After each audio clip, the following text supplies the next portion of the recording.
Innal hamdalillah nahmaduhu wa nasta'inuhu wa nastaghfiruh wa na'udzu billahi min shururi anfusina wa min sayyiati a'malina. May yahdihillahu fala mudilla lahu wa may yudlil fala hadiya lahu. Asyhadu an la ilaha illallah wahdahu la syarika lahu wa asyhadu anna Muhammadan 'abduhu wa rasuluhu alladzi la nabiyya ba'dahu. Usalli wa usallimu ala sayyidil awwalin wal akhirin nabiyina Muhammadin wa ala alihi wa ashabihi wa man ihtada bihadihi wastanna bi sunnatihi ila yaumiddin, amma ba'du. Alhamdulillah para bapak ibu jemaah sekalian, di subuh kali ini kita bersyukur pada Allah Subhanahu wa taala karena masih bisa merasakan nikmatnya ibadah di subuh kali ini mengawali hari kita, ya, dan mudah-mudahan kita termasuk orang yang mendapatkan doa ya dari Rasulullah SAW, di mana beliau berdoa, Allahumma barik ummati fi bukuriha, ya Allah berkahilah umatku di waktu paginya. Jemaah sekalian, insyaallah kita ingin coba belajar dan terus ya mempelajari dari petunjuk-petunjuk yang Allah Subhanahu wa taala sajikan di dalam Al-Qur'an. Khususnya dari kisah-kisah para nabi yang barangkali kita sudah pernah ya mendengar tentang kisah-kisah para nabi. Tetapi kita ingin mencoba lebih ya belajar, tidak hanya sebatas mendengar cerita kisah-kisah ya secara lewat begitu saja. Ya, tapi di sana ada banyak pelajaran penting yang mesti kita gali. Ya, dan bagaimana cara Allah Subhanahu wa taala menuturkan kisah-kisah itu di dalam Al-Qur'an. Bagaimana bahasa yang digunakan oleh Allah. Ya, dan kisah yang bagian yang mana yang Allah ceritakan kepada kita. Ya, karena Al-Qur'an ini bukan kitab kisah. Ya, tetapi dia adalah kitab hidayah, hudan, petunjuk. Tidak ada satu kisah yang Allah Subhanahu wa taala kisahkan kepada kita di dalam Al-Qur'an kecuali yang paling inti adalah apa petunjuknya bagi kita. Makanya kalau kita baca kisah para nabi di dalam Al-Qur'an, ya itu kan tidak seperti orang berkisah biasa dari mulai lahir sampai meninggal, tidak. Tapi apa yang dipotret oleh Allah. Dan itu pun porsinya berbeda-beda antara satu nabi dengan nabi yang lain. Ada yang panjang, ada yang pendek, ya. Ada yang dikisahkannya itu banyak di berbagai tempat di dalam Al-Quran. Ya, saya yang paling banyak itu kisah Nabi Musa alaihissalam. Ya. Yang kedua kisah Nabi Nuh alaihissalam. Itu ada mengandung pelajaran-pelajaran yang sangat berharga yang harus kita gali. Ada yang cuma dikisahkan sedikit sekali. Ya, misalnya Nabi Idris alaihissalam. Tidak banyak diceritakan. Ya, hanya sedikit saja. Allah hanya menyebutkan tentang Nabi Idris itu warafa'nahu makanan aliyya, dan kami mengangkatnya ke tempat yang tinggi. Sudah aja begitu, tidak diceritakan. Nah, kita di subuh kali ini ingin belajar ya yang berkaitan dengan ya dari kisah para nabi itu ya dengan keluarga, dengan ya bagaimana seharusnya seorang muslim itu membangun suatu keluarga. Dan ternyata kalau kita pelajari ya, dan di pertemuan dulu sebelumnya sudah pernah saya sampaikan ya berkaitan dengan kisah Nabi Adam, bagaimana Allah memotret ya tentang keluarga para nabi, dan itu menjadi pelajaran yang sangat penting untuk membangun ya keluarga ya sebagai umat Islam. ya umat Nabi Muhammad sallallahu alaihi wasallam. Karena dulu ya Rasulullah, para sahabat itu dididik dengan Al-Qur'an. Ya, tidak mungkin suatu masyarakat, suatu peradaban ya bisa maju, bisa kokoh kuat ya tanpa ya masing-masing itu membangun ya dimulai dari keluarga terlebih dahulu. Nah, di kesempatan kali ini insya Allah kita akan menggali dari kisah Nabi Nuh alaihissalam. Ya, bagaimana Allah memotret tentang kisah Nabi Nuh ini. Ada sisi pelajaran keluarga, parenting, ya, yang bisa kita ambil, yang bisa kita pelajari. Begitu ya, dan ini adalah ilmu yang sangat mahal. Ilmu yang mengungguli ya apa yang dihasilkan oleh hasil usaha manusia, tapi ini adalah ilmu wahyu yang datang langsung dari Allah Subhanahu wa taala. Ya, banyak yang memotret tentang kisah Nabi Nuh, tapi kita akan soroti yang ada di dalam surat Hud. Ya, di dalam surat Hud itu kisahnya cukup panjang dari ayat 25 ya sampai ayat 49. Ya. Tapi kita akan ringkas pelajaran-pelajaran yang kita ambil ya dari ayat 40-nya. Ya. Di mana kita tahu bahwa Nabi Nuh alaihissalam, kalau lihat kisahnya secara keseluruhan, kisahnya itu adalah kisah dakwah. Jadi ketika muncul ya pertama kali kemusyrikan di zaman Nabi Nuh itu. Ya, jadi setelah Nabi Adam itu belum ada kemusyrikan di zaman Nabi Adam.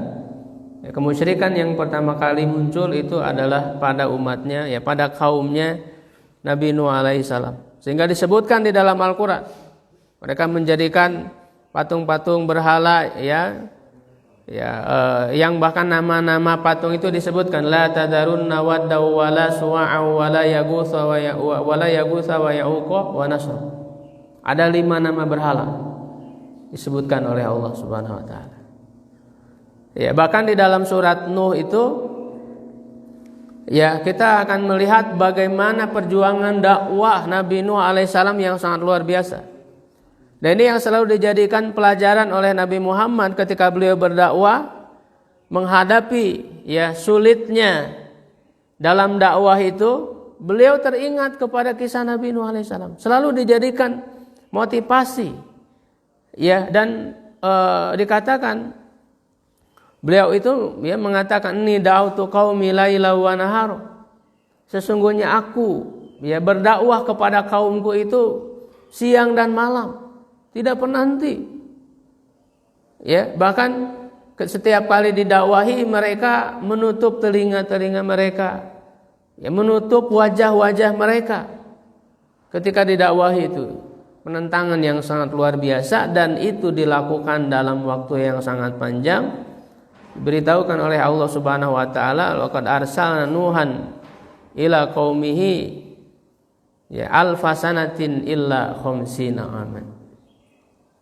Sungguh kami telah mengutus Nabi Nuh alaihissalam kepada kaumnya itu selama 1000 tahun kurang 50. Ya, 1000 tahun kurang 50 berarti 950 tahun. Itu usia dakwahnya, usia ketika sejak diutus menjadi rasul.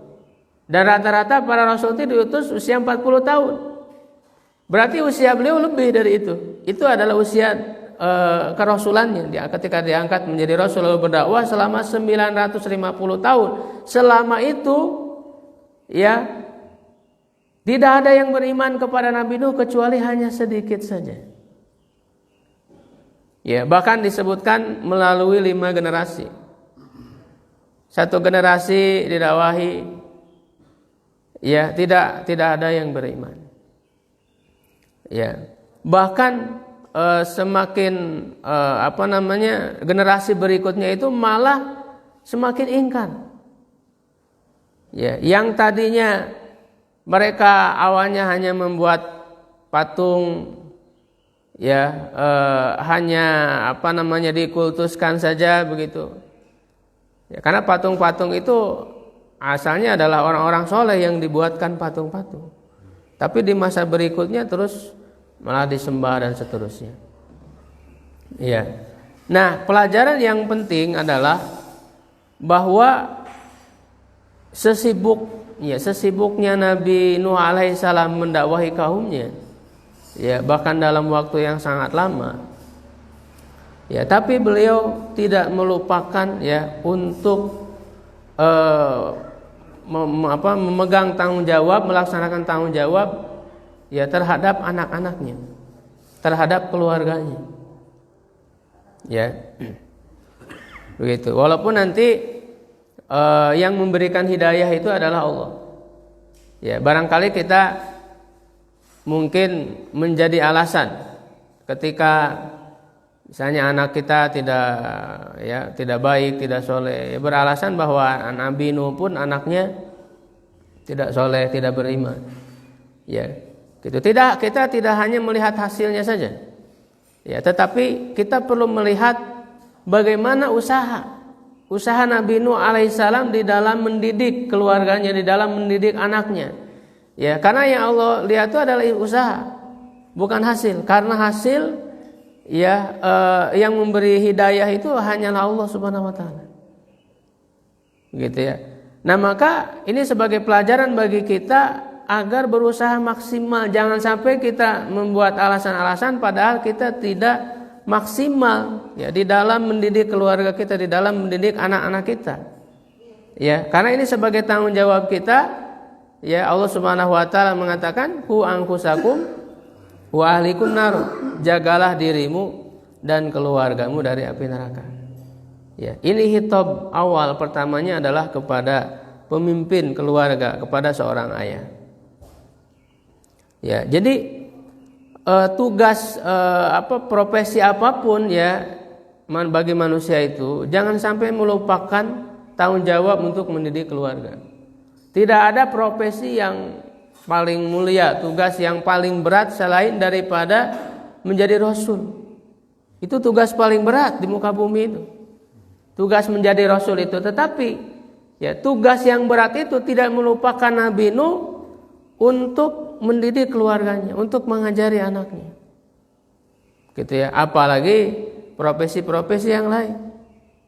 Profesi apapun yang kita jalani sekarang jangan sampai membuat lupa kita untuk mendidik keluarga kita, mengarahkan, membimbing keluarga kita. Karena sesungguhnya tanggung jawab pendidikan itu yang paling utama adalah orang tuanya.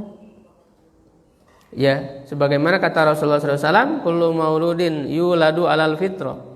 Setiap bayi yang lahir itu dilahirkan dalam keadaan fitrah, fa'abawahu, maka kedua orang tuanya lah yuhawidanihi, membuat dia Yahudi, au yunasiranihi, atau membuat dia Nasrani, au yumajjisanihi, atau membuat dia menjadi Majusi. Jadi fa'abawahu, kedua orang tuanya, bukan fa madrasatuhu, bukan sekolahnya. Seringkali kita melemparkan tanggung jawab kepada sekolah, kepada madrasah, padahal tanggung jawab utama ada pada orang tua. Begitu juga para nabi yang lain ketika dikisahkan oleh Allah, bahkan ada nabi yang dia tidak diceritakan tentang dakwah kepada kaumnya, tetapi justru ceritanya itu hanya bersama anak-anaknya saja. Bahkan menghadapi kenakalan anaknya dia bersabar. Yaitu Nabi siapa, Pak? Nabi Yakub alaihissalam. Itu hanya dikisahkan dengan anak-anaknya saja dari awal sampai akhir. Tidak dikisahkan tentang dakwah kepada kaumnya. Itu memberikan pelajaran penting bagi kita semua. Nah, akhirnya karena kaumnya Nabi Nuh ini sangat ingkar dalam waktu yang lama, di 5 generasi itu hanya sedikit saja yang beriman. Bahkan setelah itu Allah Subhanahu wa taala memberitahukan tidak akan ada lagi yang beriman kepada Nabi Nuh. Maka ketika itulah Nabi Nuh berdoa kepada Allah. Rabbi la tadar 'alal ardi minal kafirin dayar. Ya Allah, jangan Kau sisakan lagi di muka bumi ini orang-orang kafir, kecuali mereka semuanya dihancurkan, dibinasakan. Ya, innaka intadarhum, ya. Karena jika Engkau membiarkan mereka hidup, tidak ada yang akan lahir dari mereka itu kecuali akan menjadi orang-orang kafir lagi, orang-orang yang sangat durhaka, fajiron kafar. Begitu. Akhirnya doa Nabi Nuh ini kemudian dikabulkan oleh Allah Subhanahu wa taala, ya, dengan diberikan banjir yang sangat besar.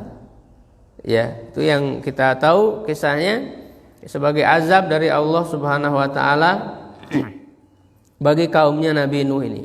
Maka di ayat 40 ini dalam surat Hud, ketika datang ya siksaan tersebut, azab tersebut, hatta idza jaa amruna, sampai apabila datang ketetapan kami, wafarat tanur, dan memancarkan air.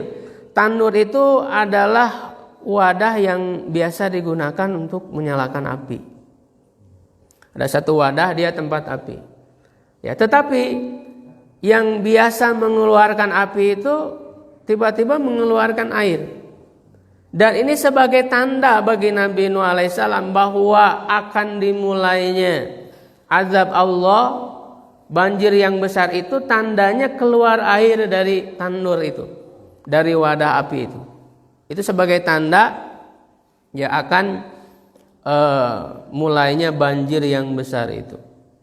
Ya, karena sebelumnya Allah Subhanahu wa taala memerintahkan kepada Nabi Nuh untuk membuat kapal. Padahal Nabi Nuh bukan seorang ahli tukang kayu, ya, tapi diajari betul-betul oleh Allah Subhanahu wa taala, ya, melalui malaikat untuk membuat perahu, dan perahunya pun sangat besar. Ya, disebutkan bahwa panjangnya itu ya 1000 hasta. Ya, jadi kalau 2 hasta itu kira-kira ya itu 1 meter. 2 hasta itu. Ya, maka sekitar 500 meter panjang dari perahu tersebut. Jadi sangat besar sekali, bisa menampung banyak orang. Jadi sebetulnya Nabi Nuh alaihissalam sudah mempersiapkan perahu ya untuk menyelamatkan kaumnya itu dalam jumlah yang besar. Ya, maka Allah mengatakan, kul nahmil fiha, bawalah ke dalamnya, min kulli zaujaini isnain, dari sepasang, ya, masing-masing sepasang, diambil dari hewan-hewan. Hewan-hewan itu sepasang, ya, jantan dan betina dimasukkan ke dalam perahu tersebut, binatang. Ya, wa ahlaka, dan keluargamu, illa man sabaqa alaihil qaul, ya, kecuali ya yang telah ditetapkan, ya, ketetapan oleh Allah Subhanahu wa taala. Jadi ada yang dikecualikan dari keluarganya, itu anaknya itu. Ya, anaknya yang tidak mau, yang ingkar, ya, tidak mau mengikut kepada Nabi Nuh, dan juga ada istri Nabi Nuh yang ingkar, yang tidak mau beriman, ya. Dia ikut bersama dengan orang-orang kafir. Ya. Wa man amana, dan orang yang beriman, wa ma amana ma'ahu illa qalil, dan tidak ada yang beriman bersamanya kecuali hanya sedikit saja. Ya, diceritakan ada yang menyebut 8, ada yang menyebut 10, ya, ada yang menyebut 40, paling banyak 80. Ya, ketika disebut 8 itu keluarganya, karena Nabi Nuh di dalam kapal itu juga ada istri yang lain, ya, selain daripada istri yang ingkar tadi yang ikut bersama orang-orang kafir. Ya, lalu ada 3 anak Nabi Nuh alaihissalam yang lain, ya, yang kita kenal dengan Sam, Ham, dan Yafis. Ya, Sam, Ham, dan Yafis. Nah, dari 3 anak inilah kemudian nanti muncul keturunan-keturunan manusia berikutnya. Ya, karena setelah Nabi Nuh itu tidak ada lagi manusia, ya, kecuali merupakan keturunannya Nabi Nuh dari 3 anak ini. Dari Sam itu lahirlah manusia, ya, golongan manusia yang berkulit putih. Dari Sam itu. Dari Ham lahir keturunan manusia yang berkulit hitam. Dan dari Yafith lahir keturunan manusia yang berkulit kemerah-merahan gitu ya, sawo matang ya, seperti orang Indonesia ya kebanyakan gitu ya, orang Turki dan sebagainya. Ya, jadi ada tiga anaknya Nabi Nuh beserta dengan istrinya. Jadi itu kalau disebut 8 berarti itu dengan istrinya, lalu anaknya dengan istrinya jadi 6 jadi 8. Ya, dan juga ditambah ya sekitar, kalau ditambah dengan kaumnya yang lain yang ikut beriman tuh paling banyak sekitar 80 orang di dalam perahu itu. Ya. Nah, lalu Nabi Nuh berkata ya irkabu fiha, naiklah ke dalamnya bismillah ya, dengan menyebut nama Allah, majreha wa mursaha. Ini dibaca imalah ya, majreha wa mursaha. Ya, pada waktu berlayarnya dan pada waktu berlabuhnya. Ya, inna rabbi laghafurur rahim, sesungguhnya Tuhanku benar-benar Maha Pengampun, Maha Penyayang. Wa hiya tajri bihim, dan kapal itu berlayar bersama mereka fi maujin, pada ombak kal jibal, seperti gunung.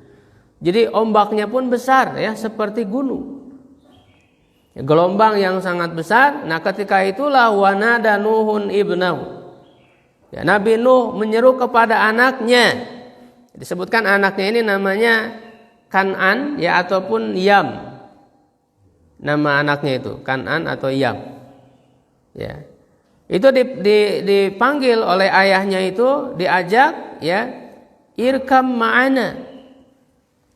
Ya, naiklah bersama, ya bunaya, wahai anakku. Ini panggilan kesayangan gitu ya, panggilan kasih sayang kepadanya. Ya bunaya, wahai anakku, irkam ma'ana.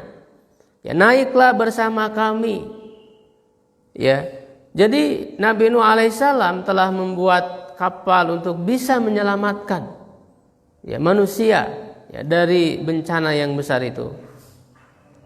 Bahkan kapalnya ini disebutkan di dalam doanya Nabi Nuh itu sebagai rumah. Ya, sebagai di dalam surat Nuh gitu ya. Waliman dakhala baitiya, begitu. Dan bagi orang yang masuk ke dalam rumahku.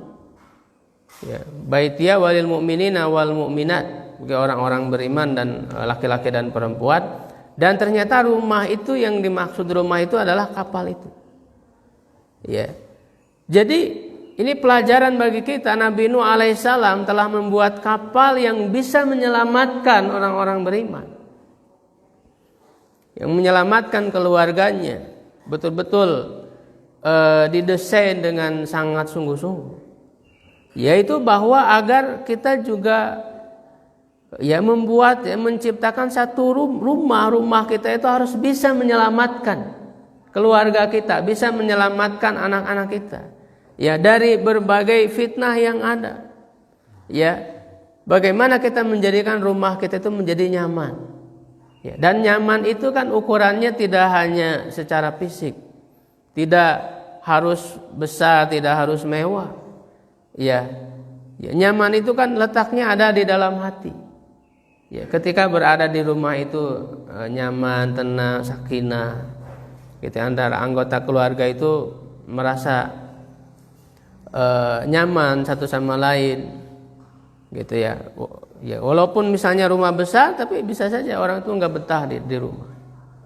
Kita bisa mencontoh melihat bagaimana rumah Rasulullah SAW yang sempit, bahkan disebutnya juga dalam Al-Quran sebagai al-hujurat, kamar-kamar. Jadi hanya kamar-kamar saja, itu tidak luas. Bahkan diceritakan ketika Rasul sholat malam itu kan sampai Aisyah ketika tidur itu kakinya ya menghalangi di tempat sujud. Itu menunjukkan betapa sempit. Ya, tetapi walaupun rumah kecil sempit, hati yang luas, yang lapang. Ya. Itu menjadikan tempat yang nyaman bagi anak-anaknya, ya, bagi keluarganya untuk bisa diarahkan ya kepada jalan-jalan kebaikan. Ya, artinya Nabi Nuh ini sudah berusaha semaksimal mungkin ya untuk mengarahkan anak-anaknya, ya, mendidik anak-anaknya ya kepada jalan Allah Subhanahu wa taala. Tapi Nabi Nuh sudah mengetahui bahwa Kan'an ini dia ingkar, tidak beriman. Ya. Dia malah ikut kepada orang-orang kafir. Sehingga beliau mengatakan wala takum ma'al kafirin, dan janganlah engkau ya berada bersama orang-orang kafir. Jadi Nabi Nuh tahu bahwa anaknya itu tidak beriman. Ya. Makanya beliau tidak mengatakan janganlah engkau menjadi orang kafir, karena sudah tahu anaknya itu kafir. Tapi Nabi Nuh memohon kepada anaknya agar pada kali ini ya kamu jangan bersama orang kafir.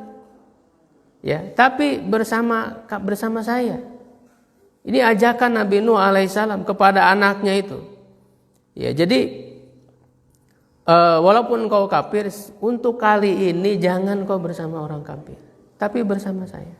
Jadi ada harapan, Nabi Nuh ini memberikan harapan agar anaknya itu ya kembali bersama dengan Nabi Nuh, ya berada di lingkungan orang-orang yang beriman. Nah, ini menunjukkan ya Bapak Ibu pentingnya lingkungan. Ya, pentingnya lingkungan ya untuk pendidikan anak-anak kita. Ya, gitu. Kita harus menjaga lingkungan pergaulannya ya agar berada di lingkungan orang-orang soleh. Ya, karena pengaruh lingkungan itu sangat kuat. Ya, jadi walaupun orang itu soleh, kadang di lingkungan yang tidak baik itu akan terbawa. Gitu. Dan sebaliknya, ketika ada sifat-sifat yang buruk, yang jelek, ketika berada di lingkungan orang-orang beriman itu, insya Allah bisa terbawa. Ya, sehingga Nabi Nuh mengajak kepada anaknya itu, ya, untuk kali ini jangan kau bersama orang-orang kafir. Wala takum ma'al kafirin. Jadi ada harapan. Mudah-mudahan dengan bergabung bersama orang-orang beriman yang lain bisa menjadi beriman. Jadi itu ada harapan dari Nabi Nuh alaihissalam. Ya. Tetapi apa jawaban anaknya? Qala sa'awi ila jabalin. Dia berkata, aku akan berlindung ya ke gunung. Jadi ketika sudah mulai besar airnya itu, ya nanti kan disebutkan airnya itu muncul dari bumi dan dari langit, keluarnya itu dari dua arah. Jadi dianggap oleh anaknya ini, ya saya naik ke gunung lah insya Allah gitu. Saya naik ke gunung bisa selamat. Jadi dianggapnya itu banjir biasa. Banjir karena gunung kan tinggi, tidak mungkin air itu nyampe ke gunung. Menurut anaknya itu. Ya, lalu kata Nabi Nuh alaihissalam, qala la asimal yauma min amrillahi illa man rahim. Tidak ada yang bisa dilindungi pada hari ini kecuali yang diberi rahmat oleh Allah Subhanahu wa taala, yaitu yang ada di dalam perahu itu saja. Ya, jadi manusia semua nanti akan binasa, tidak ada yang tersisa. Dan manusianya pun belum banyak ya seperti sekarang. Jadi buminya juga masih sedikit yang ditinggalinya gitu. Jadi masih banyak yang kosong. Sehingga hanya yang ada dalam perahu itulah yang hidup setelah itu. Ya, dan dari keturunan Nabi Nuh itulah ya anak-anaknya itu lahir keturunan berikutnya. Ya, wahala bainahuma, ya lalu air itu semakin tinggi ya, dan dialog antara Nabi Nuh dan anaknya itu ya nanti terhenti ya ketika air terus meluap ya, dan antara Nabi Nuh dan anaknya itu dihalangi oleh ombak. Ya, lalu pada saat itu anaknya tenggelam.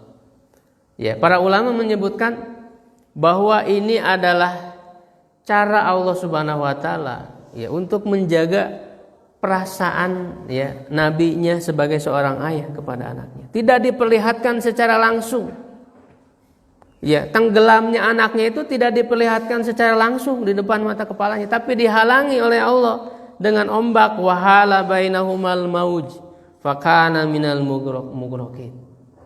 Ya, ini sebagai bentuk ya Allah menjaga perasaan nabinya. Karena manusiawi seorang ayah ketika melihat anaknya itu manusiawi, dia pasti akan sangat sedih. Ya, sebandel apapun gitu ya, sedurhaka apapun perasaan seorang ayah itu akan punya kasih sayang kepada anak itu. Ya, wakilah dan dikatakan ya ardu bla'i, wahai bumi telanlah. Nah, ini kemudian banjir itu berlangsung cukup lama ya. Sampai kemudian Allah Subhanahu wa taala menyurutkan airnya itu, maka dikatakan kepada bumi agar menelan airnya. Wa ya sama ya aqli, wahai langit berhentilah. Jadi berhenti menurunkan hujan. Wagidul ma'u, ya, dan air pun menjadi surut. Wa qudiyal amru, dan diselesaikanlah ajab bagi kaum Nabi Nuh. Wastawat 'alal judi, dan kapal itu berlabuh ya di bukit Judi. Jadi nama bukit tempat berlabuhnya perahu itu namanya Bukit Judi. Ya, itu ada di Mosul ya, di Irak. Ya, dan memang Nabi Nuh itu diutus dari kaumnya itu di Irak ya. Di negeri Irak. Wa qila bu'dal lil qaumil zalimin. Ya, jauhlah binasalah bagi orang-orang yang zalim. Ya, tetapi setelah itu Nabi Nuh alaihissalam masih belum berhenti untuk berharap. Ya, dia masih berdoa kepada Allah Subhanahu wa taala. Wa nada Nuhun rabbahu, dan Nabi Nuh menyeru kepada Tuhannya. Faqala, lalu dia berkata, Rabbi innabni min ahli, wahai Tuhanku, sesungguhnya anakku itu adalah termasuk keluargaku. Jadi masih ada harapan ketika anaknya sudah ditenggelamkan, dibinasakan oleh Allah Subhanahu wa taala. Ya, wa inna wa'dakal haq, dan sesungguhnya janjimu itu benar. Wa anta ahkamul hakimin, ya, dan engkau adalah yang paling adil, yang memberikan hukum paling adil. Qala, lalu Allah menjawab, ya Nuh innahu laisa min ahli, wahai Nuh, sesungguhnya dia bukan termasuk keluargamu. Jadi kan disebutkan oleh Allah bahwa Allah akan menyelamatkan keluarganya, ya, keluarga Nabi Nuh. Kemudian Nabi Nuh memohon, bukankah engkau ini mau menyelamatkan keluargaku ya Allah, dan anakku ini kan termasuk keluargaku. Jadi masih ada harapan dari Nabi Nuh alaihissalam itu. Tapi ditegaskan oleh Allah, anakmu itu bukan termasuk keluargamu. Walaupun dia adalah anakmu, ya, sebagian darah darimu, ya, tetapi karena keingkarannya, karena dia tidak beriman kepada Allah, maka terputuslah hubungan keluarga itu. Ya, makanya nauzubillah ya, kalau ada dari keluarga kita yang keluar dari Islam, murtad, maka terputus. Ya, terputus dari tidak saling mewarisi ya, secara hukum. Begitu ya. Hukum-hukum yang berkaitan dengan syariat Islam itu terputus ya dengan anak itu. Ya, lalu Allah menegaskan innahu amalun ghairu sholih, sesungguhnya dia adalah amal yang tidak soleh. Ini menunjukkan ya itu adalah pilihannya sendiri. Dia sendiri yang beramal dengan sadar, memilih jalan hidupnya sendiri. Ini menunjukkan bahwa Nabi Nuh sudah berusaha semaksimal mungkin untuk mendidik anaknya, tanggung jawab yang luar biasa. Ya, tetapi pada akhirnya ya dia sendiri memilih jalannya seperti itu. Ya. Dan ini menunjukkan bahwa hidayah itu semata-mata Allah yang memberikannya. Seperti halnya juga Nabi Ibrahim berdoa untuk siapa? Untuk ayahnya, mendoakan untuk ayahnya, memohonkan ampun ayahnya itu. Ya, tetapi oleh Allah ditegur, jangan memohonkan ampun bagi orang-orang kafir, orang-orang. Seperti halnya itu juga Nabi Muhammad SAW berdoa untuk siapa? Untuk siapa? Pamannya Abu Thalib. Abu Thalib bukan Abu Lahab. Abu Thalib itu gimana tidak sangat berjasa gitu kepada Nabi Muhammad. Dia sejak kecil diurus, sangat mencintai Nabi Muhammad, bahkan melebihi cintanya kepada anak-anaknya sampai menikah, sampai terus gitu ya. Sampai di tahun 10 kenabian, ketika 10 tahun setelah menjadi Rasul, meninggal Abu Thalib itu, dibisiki oleh Nabi Muhammad agar ucapan la ilaha illallah itu akan menjadi penolongmu nanti di akhirat, tapi tetap tidak mengucapkan la ilaha illallah. Dia mengatakan, ya, ada perasaan gengsi bagaimana nanti orang-orang di belakangku gitu ya, setelahku kalau aku mengucapkan itu. Dia masih berada di agama nenek moyang. Akhirnya mati dalam keadaan kafir. Maka Nabi Muhammad ingin memohonkan ampun. Maka Allah Subhanahu wa taala menyatakan, ya, innaka la tahdi man ahbabta walakinallaha yahdi may yasha. Sesungguhnya engkau, ya, tidak bisa memberikan hidayah kepada kepada orang yang kau cintai. Ya, sangat dicintai Abu Thalib, tetapi tidak bisa memberikan hidayah. Hidayah itu Allah yang memberikannya sesuai dengan yang Dia kehendaki.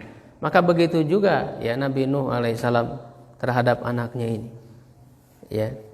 Pelajaran, ya, penting bagi kita semua agar memaksimalkan usaha. Ya, dan walaupun pada akhirnya Allah Subhanahu wa taala yang memberikan hasil yang menentukannya. Ya. Para jamaah sekalian, demikian mungkin yang bisa kita hayati pada kisah ini dan mudah-mudahan menjadi pelajaran besar bagi kita semua. Barangkali mungkin kalau ada yang ditanyakan, tanya jawab.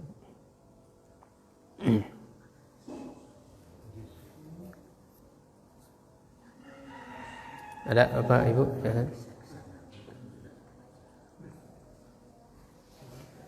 Baik, kalau tidak ada kita cukupkan untuk kajian pada kesempatan kali ini, ya. Rabbana hablana min azwajina wa dzurriyyatina qurrata a'yun waj'alna lil muttaqina imama. Ya Rabbana la tuzigh qulubana ba'da idh hadaitana wa hab lana min ladunka rahmah innaka antal wahhab. Rabbana atina fid dunya hasanah wa fil akhirati hasanah wa qina adzabannar. Qulu qawli hadza wa astaghfirullah li wa lakum. Assalamualaikum warahmatullahi wabarakatuh.